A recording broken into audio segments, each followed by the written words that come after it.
Good evening, everyone. Nice to see you all. And I've followed the normal format of muting everyone, but please feel free to unmute yourselves if you wish to speak. Michael, is that you I see there? Yeah, nice to see you. You're muted, but very, very good to see you. I thought I'd speak today. I mean, the Sedra is full of challenging episodes and incidents.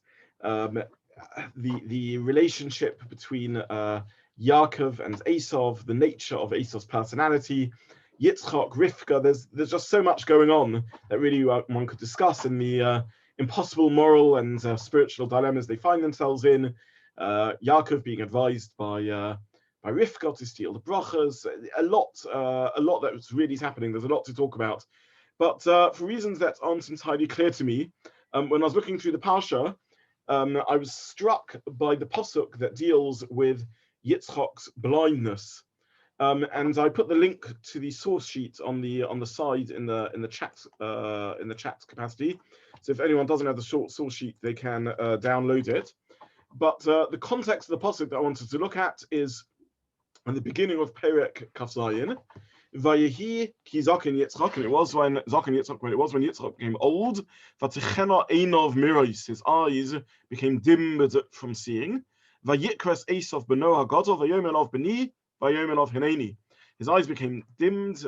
He became partially or completely blind, and he summoned Esav. He called Esav, and Esav said, "Hineni, here I am." Now, Yitzchak becoming blind is not a side element of the story. It's vital, as we know, for the unfolding of the rest of the plot, where Yaakov convinces Yitzchak that he's Esav, and as a result, he manages to get the brachas. However, what is going on over here? Why did Yitzchak become blind? And why is it that this is a crucial part of the story? Is it just a coincidence that Yitzchak was blind, and therefore he was vulnerable, and therefore through this he was able to get the bracha? Or is there something else more profound going on with his blindness? Now, the truth is, this discussion takes us not just into the world of Pshat and Medrash and trying to understand the psukim in the Sedra. It also very swiftly draws us into broader discussions about why things happen, why people go through difficult experiences, and in general, how to relate to how we learn psukim and how we approach the others. So there's going to be a lot that in the time available, I'm not really going to be able to unpick. I do, though, want to just say that of particular sensitivity here is, of course, the phenomena of blindness. It's exceptionally painful and difficult situation to be in.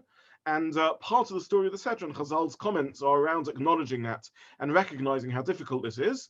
And whenever we deal with suffering, we need to be careful not to drift into explanations that are not really in line always with hashkafa, and that can sometimes view all suffering as being a punishment of sorts. So I'm just conscious that there are sensitivities around what we're talking about also. So with that said, and with that understanding given, I do want us just to learn the psukim and try and look at some of the Mefarshim and what they have to say on this. Now, one approach, one Beis HaMedrash, is that of Peshuto Shel Mikra, the simplest understanding of the psukim, and I printed in the source sheet the words of the Rashbam. The Rashbam says, "Vatechena einov." Why did Yitzchak eyes dim? Min hazikna, from old age. Commotion Matzina b'Sefer Shmuel, the Einov Chalukos, etc.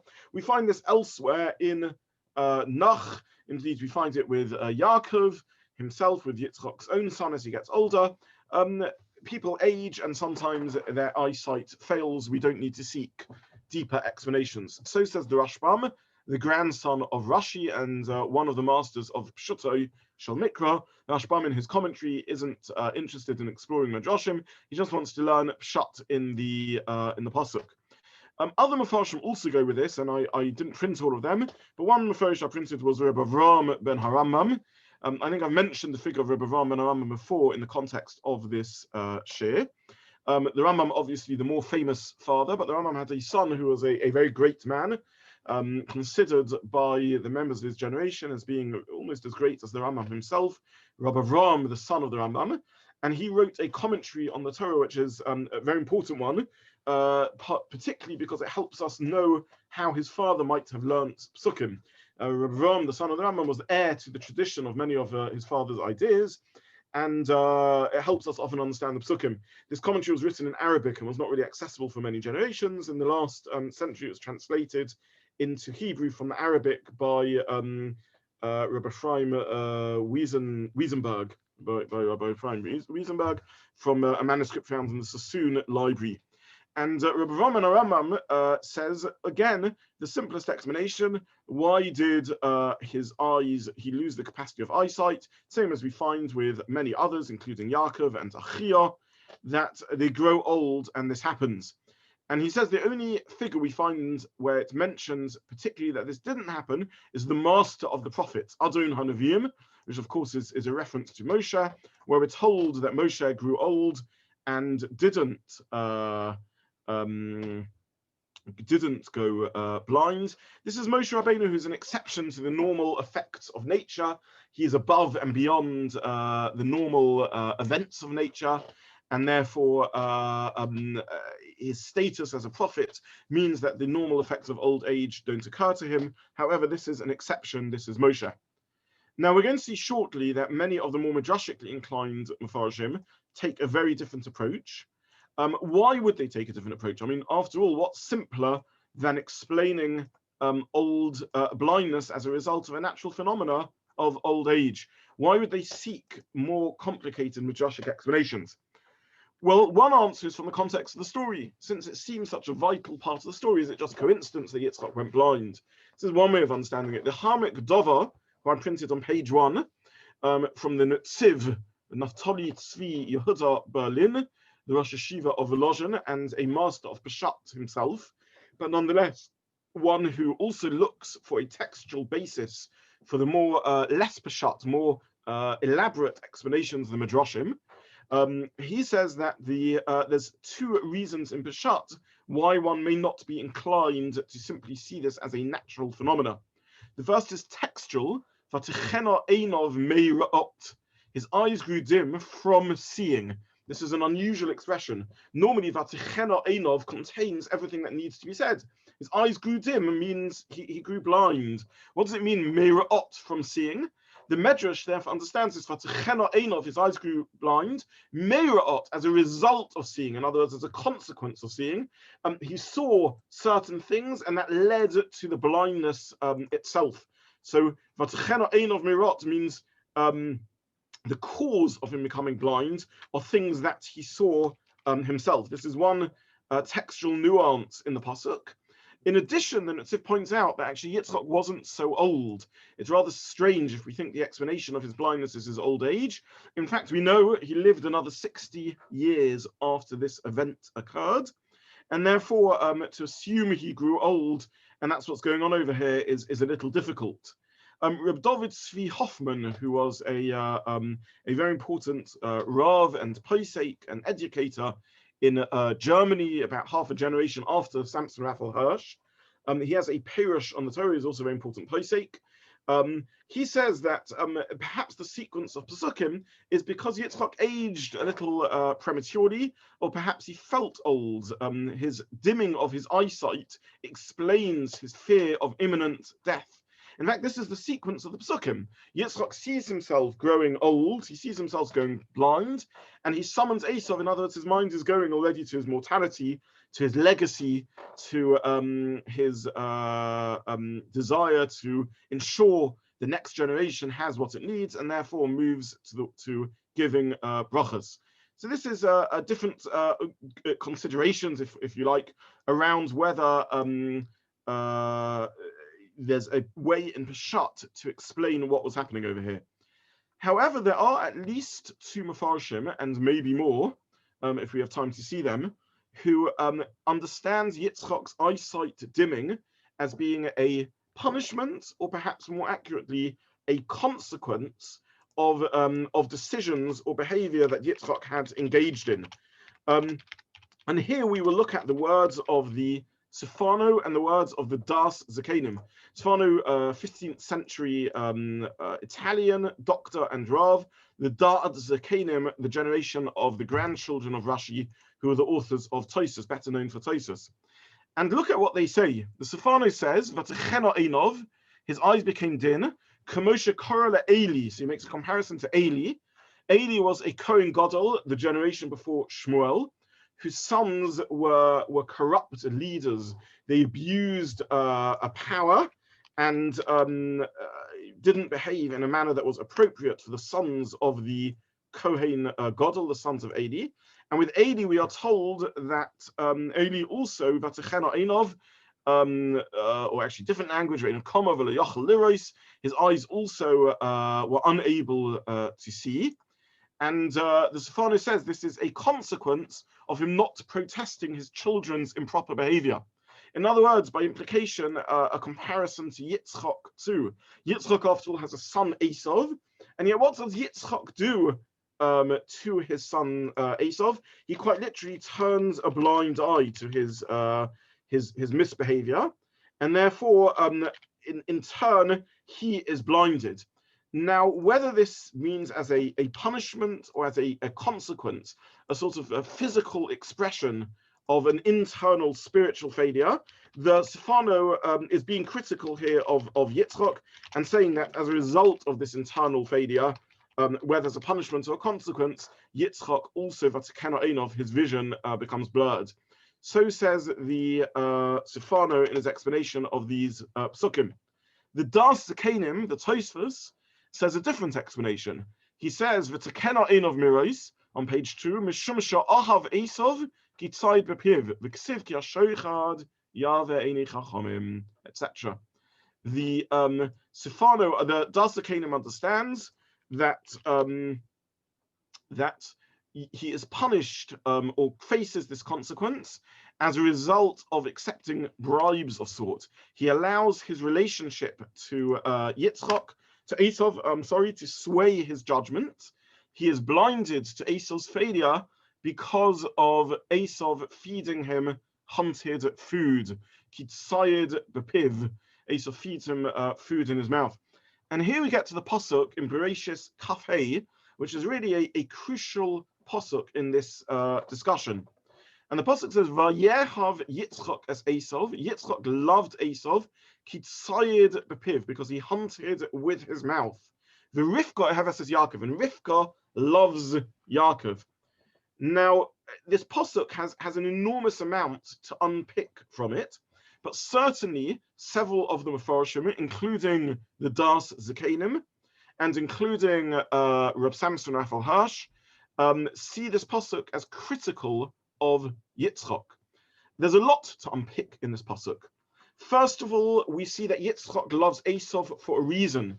Yitzchak loved Esav because of something, because he hunted with food. This is what we call in secular language conditional love, as opposed to Rivka, Heves as Yaakov, unconditional love. In the language of Chazal, this is ahava hatluya b'davar. This is love which is dependent on something, and ein sof l'skaim. It's not going to end well. It won't last. It will gradually be eroded, because it's what they call a transactional relationship. There's a transaction going on over here. Yitzchak is giving his love, and Esav is giving food in turn. So this is one concern in the pasuk. In fact, the vocabulary of the pasuk indicates this. Vayehav Yitzchak as Esav. Yitzchak loved Esav, but Rivka heves as Yaakov. It somehow loves. It's a state of being. Or hevet. She loves. It's a state of being. It's not conditional. It's not dependent. It's not time dependent. It's just a state of being, and therefore it is more internal and authentic. This is one way of understanding the psukim. There's several other concerns with these psukim. Why are Yitzchak and Rivka on a different page? Why is it that they love different children each? Why should the husband and wife have such a different reading of their children? There's also a problem over here. Why do they each only love one? Is this the way parenting is?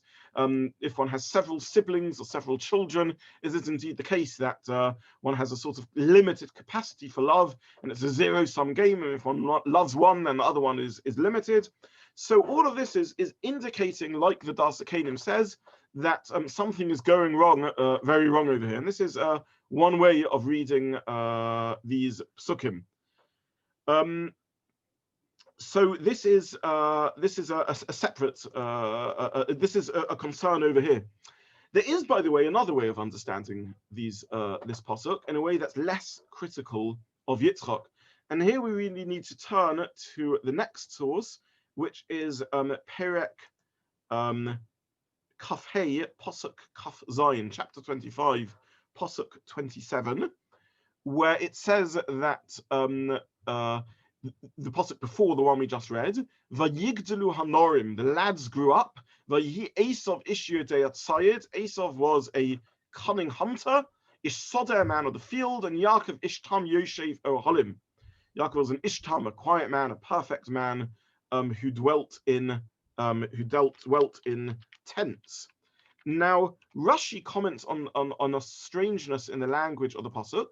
What does it mean when it says Yaakov is a Vayihi Vayigdalu Hanorim Vayihi Esav Ishir Deyat Sayed? The boys grew and Esav was, which seems to imply, well, is this something new that happens? Is it only now that Esav becomes this sort of person, or is it something that was always the case?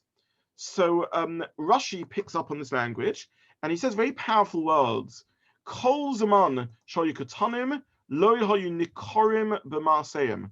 Throughout their childhood, throughout the time that they were little, they weren't visibly different. Says Rashi, Higdil, they grew up, Zer porish laboti midrashos, v'zer porish lavoda. They grew a little older.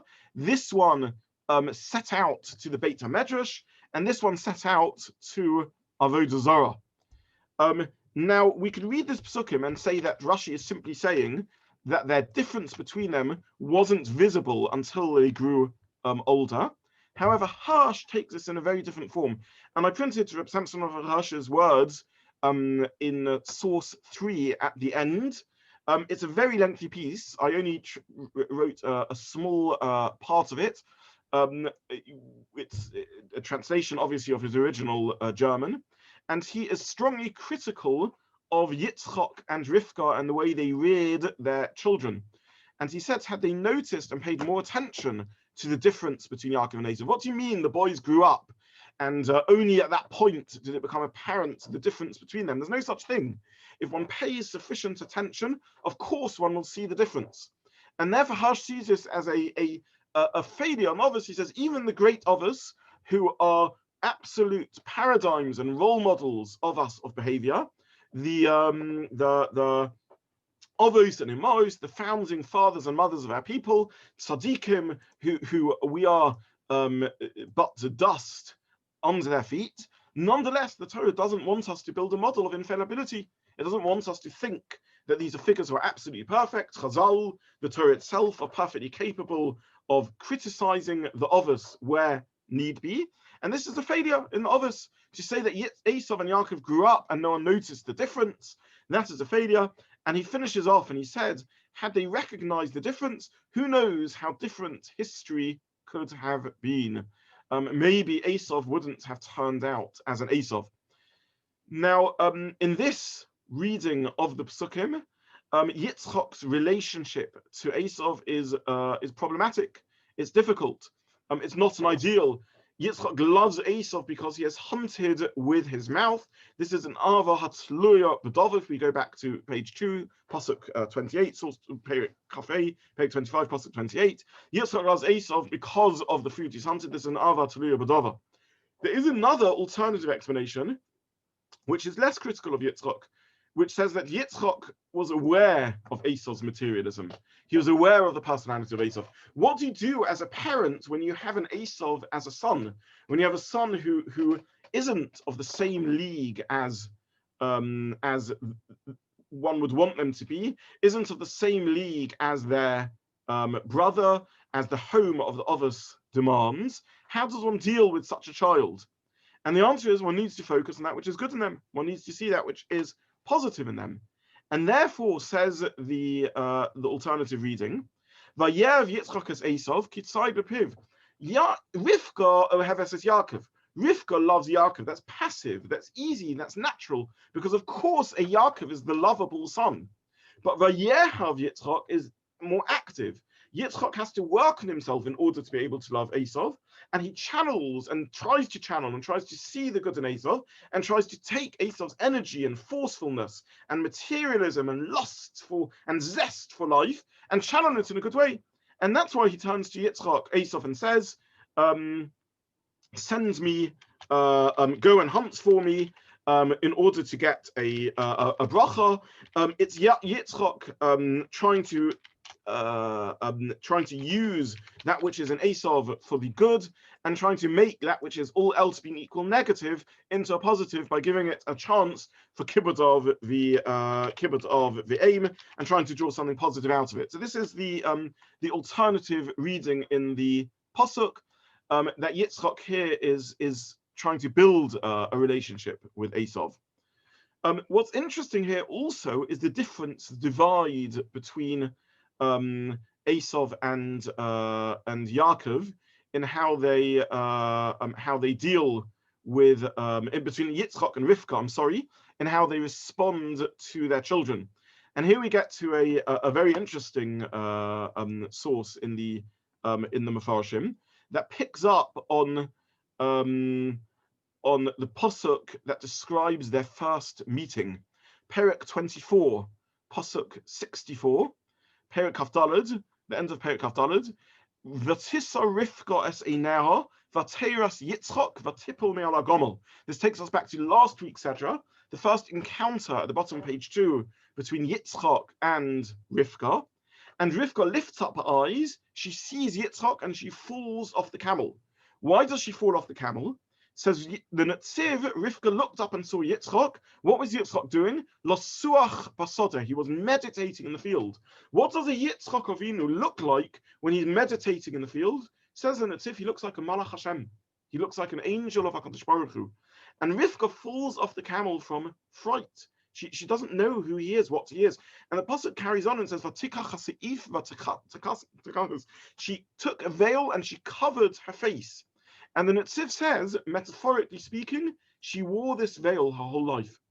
She lived with fear or awe of Yitzchak for the rest of his life. He says at that moment there entered into her heart fear, and it was nikva beliva pachad. It never left her. In other words, Rivka was in awe of her husband. Yitzchak was a remarkable figure. He was lasuach basodeh, he was meditating in the field. He was ben hane'ekad.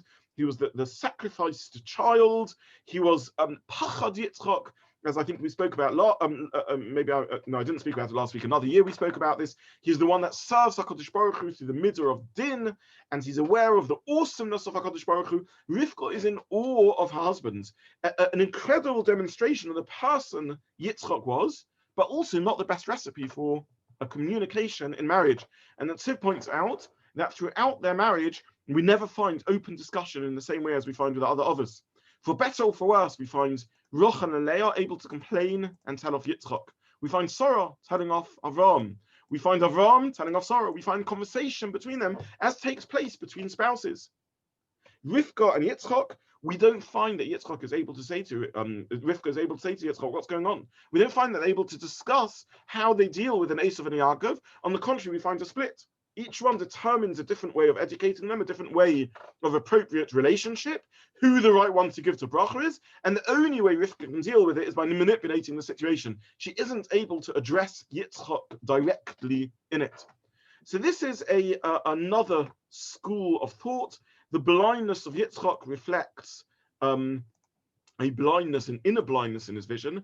Either he's blinding himself, he isn't able to see or doesn't want to see the failure of Esav, or he doesn't address it. He allows himself not to see it.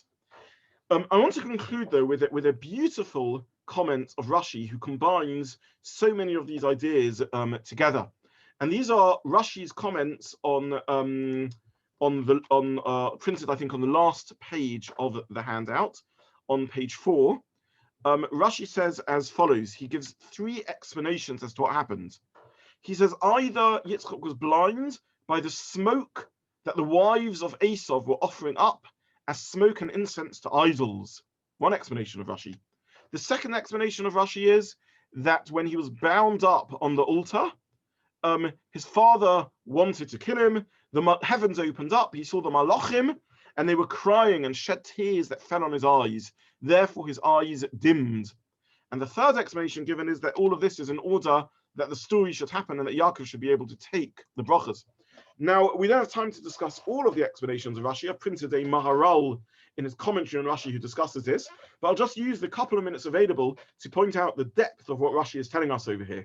What does it mean that Yitzchak was blinded by the smoke of the wives of Esav? And why was Rachel not blinded by Rivka? Not blinded by their smoke also. Was there so much smoke that the smoke was damaging Yitzchak's eyes? We know that smoke can damage eyes, it can damage intonation. Is this what the pasuk is telling us?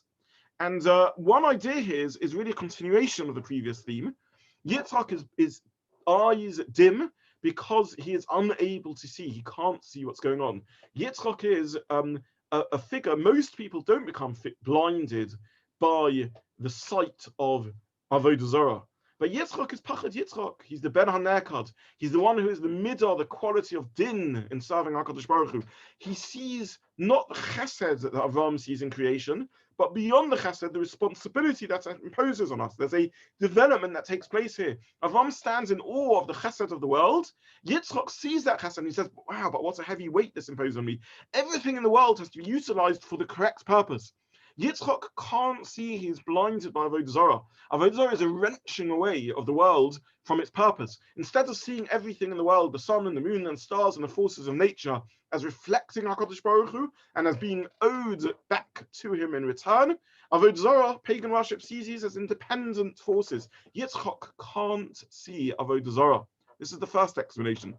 The second explanation is Yitzchak can't see anything. He has become so spiritual through the experience of the Akedah that the teardrops of the Malachim fall into his eyes. And he is unable, as this plays out, to see the physical world at all. He becomes angelic. The concept of a tear is a very fascinating one. A tear indicates a blurring of vision. When do we tear up? When we are overwhelmed with emotion. Someone gets very bad news. The first feeling and sentiment they experience and emotion they feel is not yet sadness and even bereavement. It's confusion. I don't know where this is all going. What's going on over here? I thought I was going in this direction and now I'm going somewhere else. I'm confused. I'm overwhelmed. By the way, when we get good news, we feel the same thing. Someone who's told they win the lottery. So they also tear up for a little bit because they're momentarily confused. I thought tomorrow I'd be going off to work and now I've won the lottery. Where does this take me? The difference is with a positive emotion, one swiftly moves on from it and works out a path forward.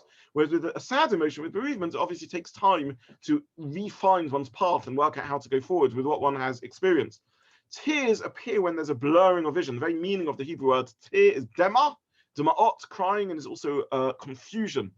The Malachim shed tears. They are confused by the physical world. We discussed this a few weeks ago. They are non-physical. They're unable to see the cloudiness and murkiness and confusion of the physical world. They don't know how to understand it. This isn't what they are about. They live in a world of perfect clarity. That is their strength and their weakness. Yitzchak has become blinded to the world. He also can't see the confusion of the world. In this reading, it's not so much a choice that he's made that makes him unable to see the Avodah Zarah, the idol worship of Esav. It is a reality.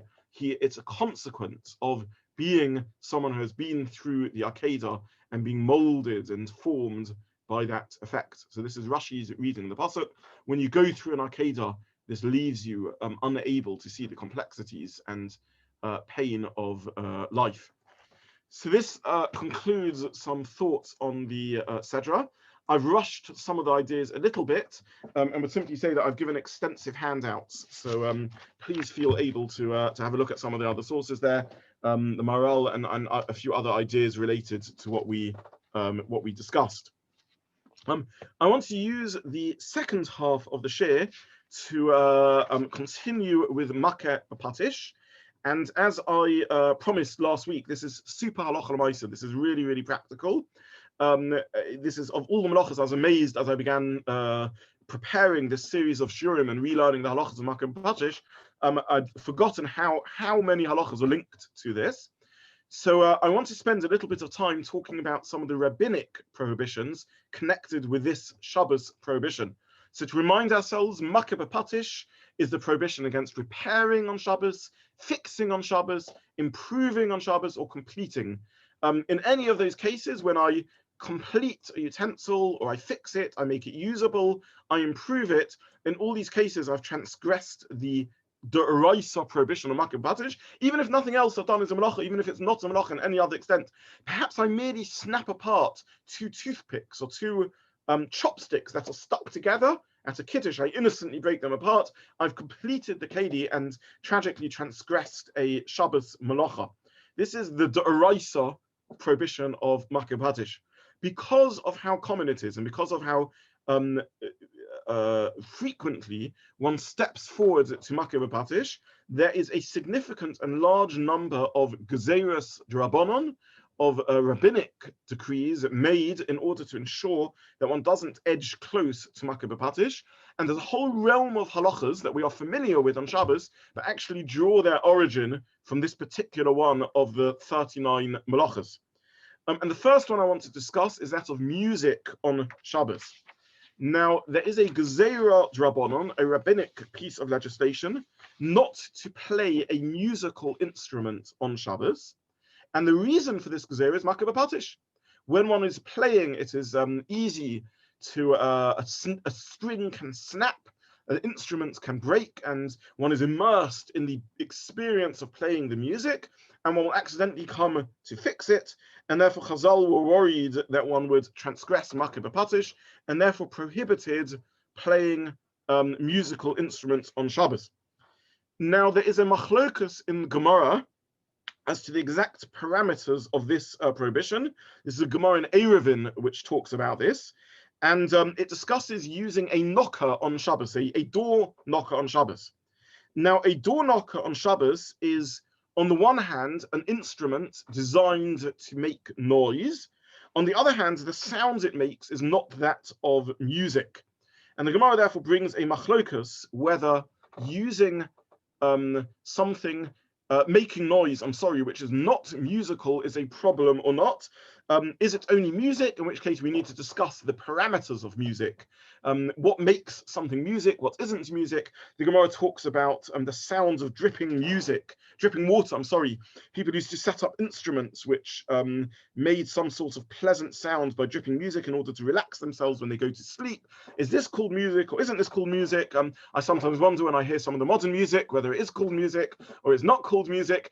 Exactly what the parameters of music are is an interesting halachic discussion, but this is a machlokus in the Gemara whether it's only music that is a problem or anything which is a problem. Now, how does this translate into practical halacha? Well, the Shulchan Aruch is of the view that as long as it is not music, one can make a sound on Shabbos. One shouldn't use an instrument to make a rhythmic sound. However, if it is non-rhythmic, it isn't in rhythm, one can bang on something to make a sound as long as it is not an instrument designed for music and one isn't making music. And therefore, the Shulchan Aruch is of the view that one can use a door knocker on Shabbos. The Ramah says that any instrument designed for making music, one cannot use it, designed for making sound, one cannot use even if one is not using it to produce music. So if one isn't using an instrument, one can make music or make a sound. However, if one is using an instrument, a utensil, a device made to produce sound, one cannot use it on Shabbos, even if it is designed, even if the music one's making is not rhythmic. And for that reason, one shouldn't use something which is designed to make a sound, to make a noise, such as a door knocker on a door for Ashkenazim. Sephardim can use it, Ashkenazim can't, because we follow the view of the Ramah, who believes that any sound made by a sound-producing device is problematic. So if one has a door with an electric bell, obviously one can't use it. If it has a mechanical bell or just a knocker, one can't use it because of this Ramah. If one has a way of making a noise on the door without using an instrument designed for making a noise, that one can do. So for example, if there's the flap of the letterbox, that one would be able to do because this isn't an instrument designed for making a noise, and therefore this would be allowed. Similarly, if one is trying to draw the attention of the hosts, perhaps one can take one's key and bang it against the door, because again, this isn't an instrument designed for making a sound. As an aside, I will mention this because this is a precious halacha to me. There is a minority opinion that says that if the locker is designed just for Shabbos, then one can use it even though it is designed for making a sound. The minority opinion is of the view that an instrument designed for making sounds, but specifically there for Shabbos, would be allowed, because it is of the opinion that the issue here is uvda dechol more than anything else, using weekday type activity. This is not the generally held Pesach. However, this was the custom in Frankfurt and other communities. And I mention this because my grandmother, in her old age, lived in a flat that was one story up, and we didn't have a way to call her attention. And a little device was put up to knock on her door by pulling a string. It created a little flapper that banged on the door of her balcony upstairs. So this brings back very fond childhood memories. And as I got older, I wondered how this was allowed and what was the basis of this being allowed. After all, this is a door knocker by pulling a string. And the answer is she was a Yelid Frankfurt. She came from Frankfurt, and the Rav who paskened for her that she could rely on this Pesach in Frankfurt because it was otherwise it was impossible to visit her. So I mention this as a minority opinion. That's a bell, or not a bell, a flap that isn't musical, that just bangs. One is allowed to rely upon if it's just for Shabbos, according to this opinion. So this is the topic of bells. I was asked a while back about someone who had a device on their door that every time they opened and closed the door, it made a musical sound. It was one of these sort of hanging chimes type thing. All for that matter, by the way, it'd be the same shiur if it's a bell that rings when one opens the door, a non-electric bell. Some shops, when you go into them, there's a mechanical bell that rings to call the attention of the shopkeeper. Is one allowed to have such a device on one's door? The answer is, one should take this off, since every time one is opening the door, one would effectively sound a musical sound. If it wasn't a musical sound, it was just a bang, this would be allowed, because this isn't a device made for making a sound and it's not musical. However, here you have this on the door, and during the week you like it, you like the sound that it makes, and therefore this would be allowed, not allowed on Shabbos. Nonetheless, since it's incidental, it's a side effect to opening the door. If one forgot to remove one's chime bell on Shabbos, one would be allowed to go in and out of the door. A number of questions are coming up here on the chat group, so I'll just try and answer some of those. I see I missed a question on the Parsha. I'm not going to go back to that. Apologies. I'll find another time to reply to that. But I've had a couple of questions here about some of the parameters of this on Shabbos. What knocking or banging is one allowed to do? So one has to be careful not to bang in rhythm. For example, if it's at a simcha and one wants to bang with a fork on a glass cup in order to draw attention to get the noise down, to get people to listen to the next speaker, one should be careful not to bang in rhythm in such a case, but one would be allowed to bang out of rhythm, even according to everyone, because this is not an implement designed to make a noise. Clapping in rhythm or knocking with rhythm on the door should be avoided. One is using the door or the table to make a noise, and therefore, even though this isn't a sound-making implement, one's doing it in rhythm, in beat. And according to many poskim, this is included in the prohibition of making music. Some people have a tap, like a family tap that they use, where they beat to a certain rhythm to let people know that it's them. If it is more than a few taps, such that there's a rhythm developed in it, according to many poskim, this is something that one shouldn't do on Shabbos. Someone has asked, is there any truth to the idea that one cannot whistle on Shabbos? The answer is there isn't. One is allowed to whistle on Shabbos. Whether whistling is an appropriate activity or not is another question, but as far as Hilchos Shabbos is concerned, there's no reason not to whistle on Shabbos. It's the same as singing, simply making a sound with one's voice, and one is allowed to sing. There is discussion around bells on Sifrei Torah. I actually once looked, I checked, many shuls have ornaments to Sifrei Torah with bells on them. I once looked at the bells that we have in there, and the I don't know what it's called, the little, what's it called, Simon? Sorry, you're mouthing the word to me. I can't hear you, you're muted. Like I've gone blank on, yes, Simon. The clapper. The clapper, thank you. I knew there was a posh word for it. Thank you. The clapper on the bell had been removed from the Sifrei Torah in there. So evidently at some point in the history of the shul, Rav Kimchi had paskened that one shouldn't have the little clappers in the bell. There is discussion in the poskim about this, whether this is allowed or not, because otherwise every time you move the Sefer Torah, you are creating a jingle of the bells, and therefore this would possibly be in prohibition of this drabonon. Okay, I want to move on from this simply because of a shortage of time, but this is a halacha to be aware of. I'm just looking at my notes, actually, a couple of other common scenarios. Using children's toys to make noise, whistles and gregors and purim and these sorts of things would certainly be included in this takana, and therefore one shouldn't deliberately make a sound. One can, however, pass a toy to a child, even though incidentally it will make a noise, because this is an unintended, non-inevitable side consequence.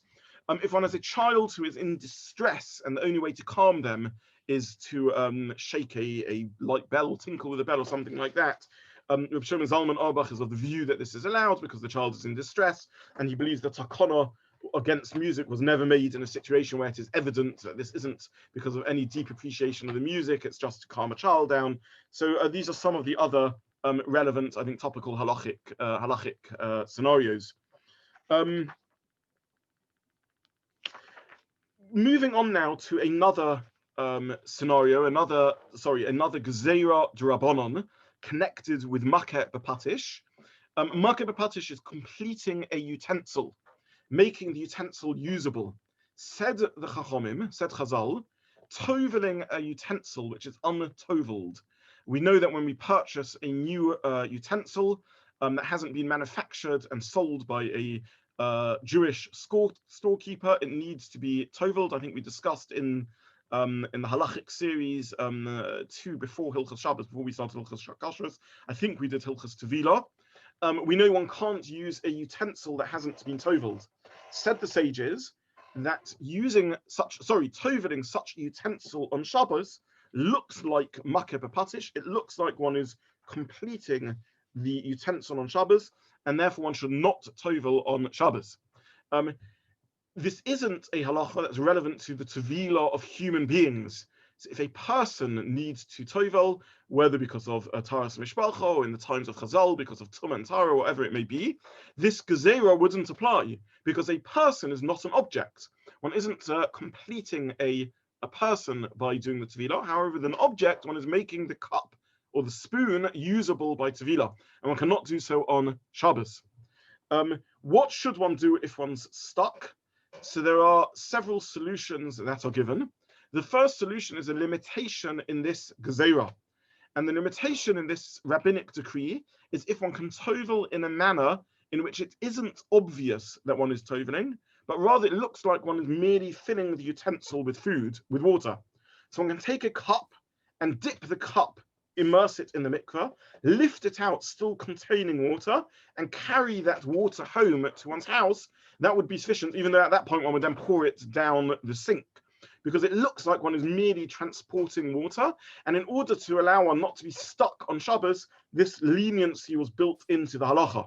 Now, this obviously only works in an area where there is an Eruv and involves probably some degree of inconvenience in carrying this cup home. One could also only do it with a utensil that contains water. One couldn't help with cutlery, for example, that can't carry water. But this is one particular solution. A second solution is to gift it to a non-Jew. It has to be a genuine gift. One has to explain to them that it really is theirs. But in that case, one would be allowed to use it because it's no longer Jewish owned. It's owned now by the non-Jew and is using their utensil. And then after Shabbos, one would have to take it back and then tovel it at that point. This isn't an allowed solution in the long term, but it is allowed as a short-term solution. So this is a second rabbinic prohibition of Makkeh BePatish, finishing off the utensil by toveling it. Someone here in the meantime has posted a question. Why is one allowed to bang on the table with drumming along in rhythm? How should that differ from, why should that be okay? So sorry, let me make this point clear. The clapping with a rhythm or banging on the door with a rhythm would be included in the Takana D'Rabbanan. However, the general minhag is l'tzorach mitzvah, to be lenient. And therefore, in Simchas Torah, for example, we do clap to a rhythm. And for Zemiros, many people bang with a rhythm because one is doing so with a rhythm, l'tzorach mitzvah, in honor of Shabbos. That would be the lenient view. The stringent view would say that if I'm clapping just with my hands or I'm whistling, I'm just using my body, I'm not using any implement at all, and therefore this would be allowed. However, banging on the table or banging on the door where there is an instrument and I'm doing so in rhythm would still be included in the prohibition. So to summarize, in response to the question that was posted, there's two separate discussions going on over here. One is this a sound I'm just making with my body or my mouth, like whistling or clapping, or is this a sound I'm making with an implement? And a second halachic factor is this being done l'tzorech mitzvah or not?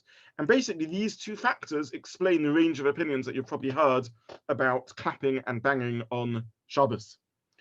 Moving swiftly forward, and forgive me, I'm just whizzing through these, but I just want to get through as many examples of extensions of Makkeh BePatish. Separating challah on Shabbos, or for that matter, separating truma and maaseh. In Eretz Yisrael, fruit and food can't be used untithed, and bread can't be eaten without challah being taken. In Chutz La'aretz, we don't have to worry about our fruit and our veg, but we do have to worry about challah, about Hafrashat Challah, taking challah. Now, taking challah on Shabbos is another example of Makkeh BePatish midrabanon. It's only rabbinic because the challah is already made and perfectly edible. Nonetheless, since based on halacha, if I haven't taken challah, I'm not allowed to eat it. Chazal midrabanon said that taking the challah would be Makkeh BePatish, would be a problem on Shabbos. What solution is there? So I think we did Hilchas Challah also pre Hilchas Shabbos. This is a nice chance for Chazara. Well, the answer is in Eretz Yisrael there is no solution. If one didn't take challah before Shabbos in Eretz Yisrael, one is stuck. One wouldn't be able to eat the challah on Shabbos. However, if one is in Chutz La'aretz and didn't take challah, there is a solution to this problem. And the solution to the problem is that we already discussed when we learnt Hilchas Challah, that in Eretz Yisrael one has to take the challah before one eats the food. In Chutz La'aretz you can take the challah after you have eaten it, as long as you leave a piece over. And therefore, in Chutz La'aretz, if you realize you haven't taken challah from your baked bread, you can use the challah, leave a piece over, make sure you don't finish the loaf, and then after Shabbos, declare that loaf as challah, and that would be a sufficient way to do the hafrasha. So just to summarize, Hafrashat Challah is another example of Makkeh BePatish Durabanon, and not allowed in Israel or in Chutz La'aretz. However, in Chutz La'aretz there is a neat solution, which is to eat the bread and just leave a piece and take challah after Shabbos. For those who are interested in further details, either about Tevilat Kelim or Hafrashat Challah, I'll plug my previous series of shiurim, and recordings are available for those who are interested. We went through in great detail Tevilat Kelim and Makkeh and Hafrashat Challah. Let's use the time available for a few more scenarios of Makkeh BePatish gezeras, and the range of halachas that are affected by Makkeh BePatish are remarkable. Who would have thought that playing a musical instrument or banging on a table when singing Zemiros is or isn't allowed, based upon a discussion with about Makkeh BePatish? But that's the way it is. Swimming on Shabbos, a very fraught issue, and one of the most common sort of shiurs I get. There are many halachic issues with swimming on Shabbos, but for the purposes of our discussion, the first one I wish to talk about is that of Makkeh BePatish. There is a particular takonas chazal, rabbinic gezerah made against swimming on Shabbos because of the risk of Makkeh BePatish, fixing something up. How would you fix something up on Shabbos? Well, in those days they used to use floats made of interwoven reeds or twigs or the like. That's how they used to make their floats. And it's not clear exactly how they used to make them, whether it was something that was airtight and therefore literally had water in and therefore was a float because it had water in, or whether it was just the natural buoyancy of wood. But either way, they used to make floats, and these things were very breakable. They used to break the whole time. They weren't like modern day floats, and therefore Chazal were worried that one would fix a float on Shabbos. Makkeh BePatish. So again, you see how nervous and concerned Chazal were about Makkeh BePatish, that they forbade swimming in the open at least because of this. Now, the parameters of swimming on Shabbos are very complicated because there are a number of other halachas involved. There is a gzeira d'Rabbanan against using water that is heated because we're worried that you will heat up the water. There's a gzeira d'Rabbanan against immersing completely even in cold water because of these fears. There's issues with swimming of wringing out the garments, squeezing out the water. There's potential problems of eruv and carrying if one carries the water with one. There's issues of uvda d'chol, of weekday practice. If one goes swimming, it's an exercise. It's not considered something that's in line with an appropriateness to Shabbos atmosphere. There's a longer discussion about what does or doesn't fit in with Shabbos atmosphere and what are the parameters of uvda d'chol. So there are so many potential halachic issues with bathing and immersing on Shabbos that the minhag Ashkenaz is never to allow this because of the vast array of potential halachic issues. If you are lucky enough to be Sephardi, then a shaila can be asked because the Sephardim have a less machmir Masorah in this, but for Ashkenazim, the vast array of halachic issues mean that basically it isn't allowed.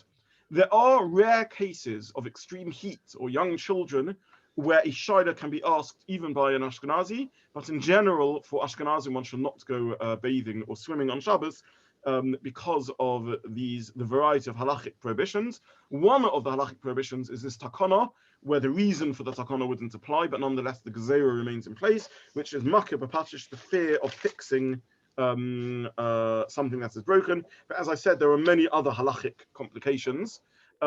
If you do go swimming, as I said, it is really against minhag Ashkenaz, but certainly make sure that you speak to a competent Rav about how to avoid isurim, because it's really fraught with potential dangers. So this is another potential issue of Makkeh BePatish. Going on and just trying to cover as many of the other rules, gezeiras of Makkeh BePatish, infusing a garment with scent is also Makkeh BePatish. Very interesting. Spraying a perfume or deodorant onto an item of clothing is Makkeh BePatish. A human is allowed to apply deodorant on Shabbos. Makkeh BePatish doesn't apply to human beings. However, Makkeh BePatish does apply to garments and clothing, and therefore one can't apply a scent or a fragrance to or perfume to an object. This would include applying it to a garment or applying it to water. Sometimes people like scented water. One wouldn't be able to put perfume or scent eau de cologne or something like that into water because of this issue. Again, one's allowed to scent oneself, but one isn't allowed to scent an object. One's allowed to use an air freshener, by the way, because air, there's no object there. It's just simply spreading the spray rather than it being picked up onto an object. Similarly, one can apply scent even if indirectly it will be applied to an object. So it isn't a problem with using a perfume or deodorant, even though some of it may go accidentally on the garment or it may spread from oneself onto the garment. So this is yet another example of Makkeh BePatish.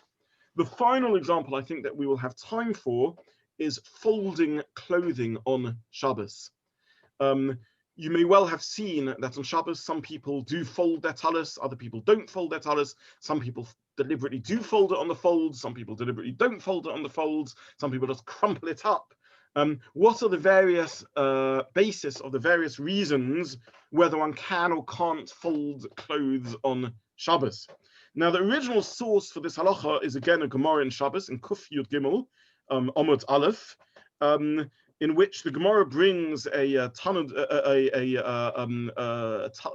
based from the base of Medrash of Rabbi Yanai, who says that you cannot fold clothes very often on Shabbos, unless there's a number of conditions applied, including that the folding has been done for that day, it's been done by one person, it's only on a new garment, a white garment, and so on and so forth, a number of conditions. Now, the basis of this prohibition is Makkeh BePatish, because you're improving the garment by smoothing it down and making it folded neatly. It's a type of pressing of the garment on Shabbos, and therefore you're not allowed to press or smooth the garment down. And this is brought down to contemporary poskim. The Mishnah Berurah brings this, and Tosfos already comments, therefore one shouldn't fold one's tallis on Shabbos, unless one's perhaps planning to wear the tallis that afternoon for mincha, because at least one of the 4 conditions will be missing, which is that it isn't needed for that day. So basically, these are the conditions that are brought down. It can only be one person, because if 2 people fold it, then it looks like it's more of a sort of professional activity that's going on, and therefore it wouldn't be allowed. If it's been laundered before, then if it's never been laundered before, it's fresher, then the creases are more stiffly folded in it. However, if it's been laundered before, then it's more likely that I'm smoothing it down. If it's coloured, it's more of a masakein. If one doesn't have any other one and one needs it for the day, a series of prohibitions around this. Now, it is important to point out that these prohibitions remain in force in many circumstances. Nonetheless, the significant minhag ha'olam, including my own family practice, is to be lenient with folding talesim and the like. And the reason for this is based upon an Aruch HaShulchan. And the Aruch HaShulchan argues that folding along pre-existing creases isn't a problem. The reality of clothes nowadays, of many clothes nowadays, not everything, but certainly the reality of talesim and many types of tablecloth, depending on the sort of tablecloth, is that folding it on the folds are there and visible and apparent beforehand. One isn't smoothing it out, particularly by folding it. There's no pressing that takes place. All one is achieving by folding it is avoiding creasing it, which one doesn't want to do. One doesn't want to wear a creased tallis. And therefore the Aruch HaShulchan is of the view that these things in general are mutter. So if you hang up your trousers and they fall into their folds, or you can deliberately even fall them into their folds, according to the Aruch HaShulchan. And this is why this halacha is not kept by everyone, and you will see many people that do fold their talesim as per the psak of the Aruch HaShulchan. However, it is important to note that this prohibition can apply in certain circumstances. There are some very high quality tablecloths with material like linen, where the whole point of how you fold it is that you fold it with care and you do press it down. You may be someone who wishes to have all your shirts folded up rather than hung up, or your trousers folded, and you do fold them in a certain way, like dry cleaners fold them, and you smooth them down. So there could be examples where this is more than a simple, light, easy folding along the creases, where one wouldn't be able to do this on Shabbos because of Makkeh BePatish. However, as I said, the Mishnah Berurah is machmir even with simple folds like in a tallis or a tablecloth, but the Aruch HaShulchan is makel and doesn't believe this prohibition applies. And as I said, this is my personal practice. So this draws to a close Makkeh BePatish. We've learnt the Melacha D'Oraisa, and we've seen several examples of Drabbanans, and I think that gives us a flavour of the Melacha, taste of the Melacha. So I will stop there for today. If there's any questions, I'm happy to take questions. Otherwise, I'll conclude at this point.